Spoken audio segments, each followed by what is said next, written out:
we experience sadness twice as much, but it's just as bonding as creating happiness twice as much. To trust someone else so much, to be so vulnerable and let them in to your emotions that you will have to do when you're in a union, because otherwise It's not a union. it's not a union for real.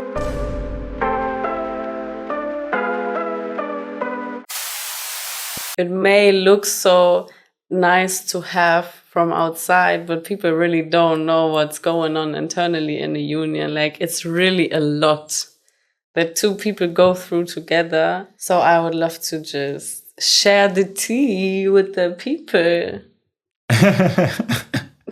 It's so funny, man. Like, life in a union is really a full roller coaster. There's so much happening. Like, when I remember, the thing is, the emotions are so strong and dense in every way, like in every way, you know. And when you're single, you don't feel that much usually because, well, it depends. But in a union, I think it's just an experience. It's I think you don't experience as much of the wide range of emotions, because when you're so close with another person, you also get to see their emotions. Exactly. And you're affected by them too. That's the thing, like, it's twice. Yeah. It's like experiencing everything twice. Twice as dense, twice as light. You know? It just depends on the direction. That's what I'm saying. Like, in every direction, upwards. Yeah, it's just really intensified because at times too. And when we talk in terms of program, when you program your union to be twice in terms of like powerful actions that lead you into your purpose that you ideally share within a union, then that's a vibe. Like, we out here vibing, and it's tough. It's tough too. Makes so much sense. It's like, but it's so much fun. Like, what I love so much about a union is that we have just fun with it. We experience sadness twice as much, but it's just as bonding as creating happiness twice as much. They're both equally bonding, because to trust someone else so much, to be so vulnerable and let them in to your emotions that you will have to do when you're in a union, because otherwise it's not a union. It's not a union for real. It's just a relationship. You can have relationships with everything, but you cannot have a union with everything, you know? Wow. Because I can have a relationship with a bottle. I even have a relationship with every stranger on the street, you know? It's just that it depends. Okay. Why though? When you walk past by someone, you just, in some form of way, you are related to him. You're connecting in some form.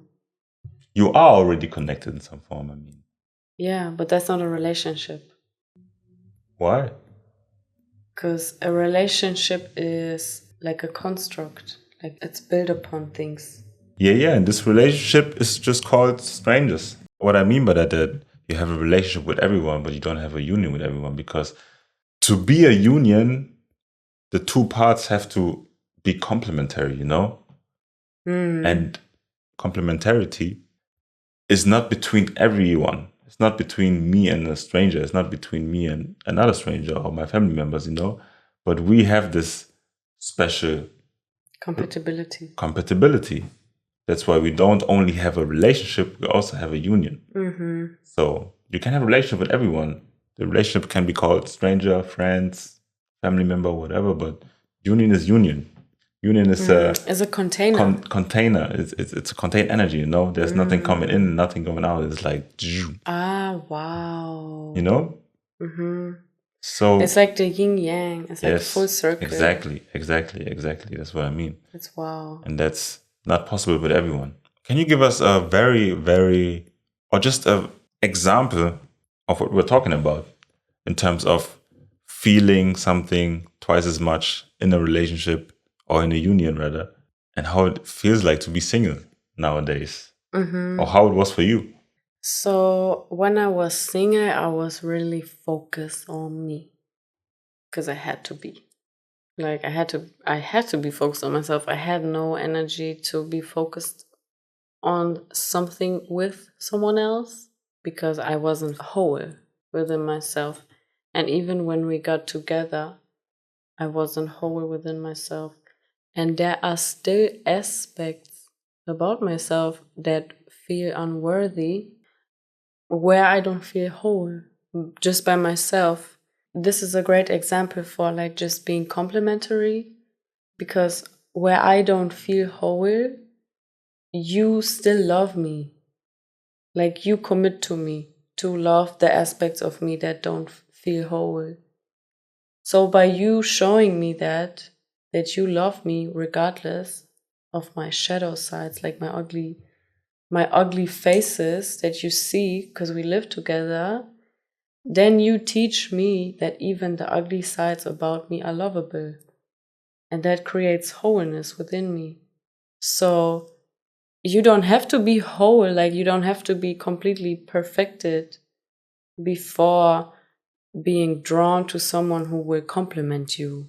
I think it's a more tangible, or it's an easier way to become whole in a union, you know?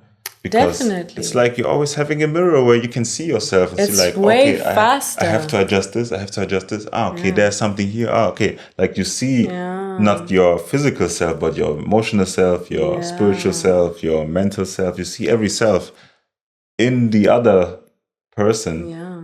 And when you can see something, if you have the awareness, you can change it, you know? You need to see it to have the awareness. That's crazy, because the way you feel, this is how you will perceive the world. So this is every single day you will see how you perceive the world in the face of your partner, basically. That's so crazy. Your partner, when they are committed to you and you have a respectful foundation, they really will never be the problem. When you have a foundation of love, it is never the partner's fault. So when you seek the fault in your partner for your wrongs, that's crazy, because you are so loud with the fact that you just don't love those aspects about yourself. Hey, I want to share that, you know?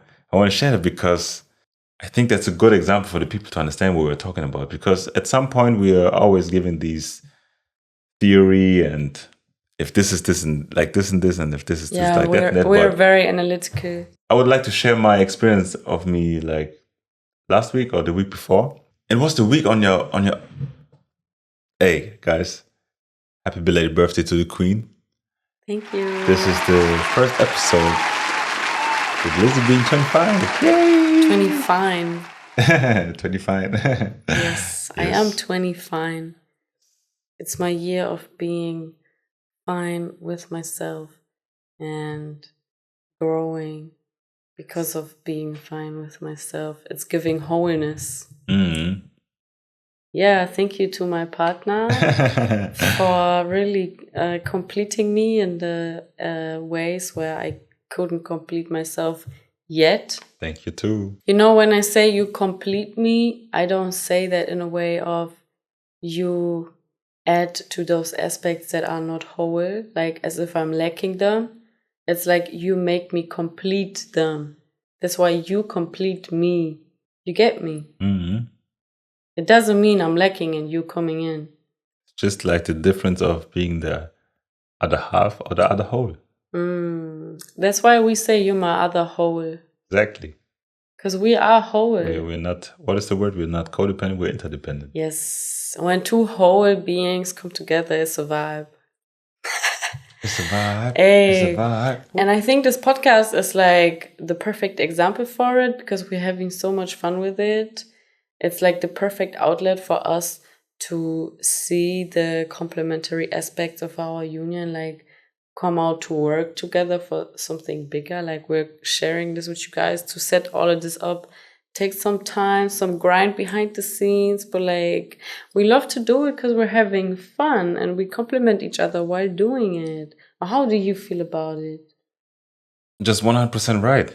Just 100% right. Like for real, like everything we do is really just complementary. We are always, what I'm lacking of, you're abundant in, and vice versa, you know? So we're always teaching and helping and providing for each other just by being ourselves.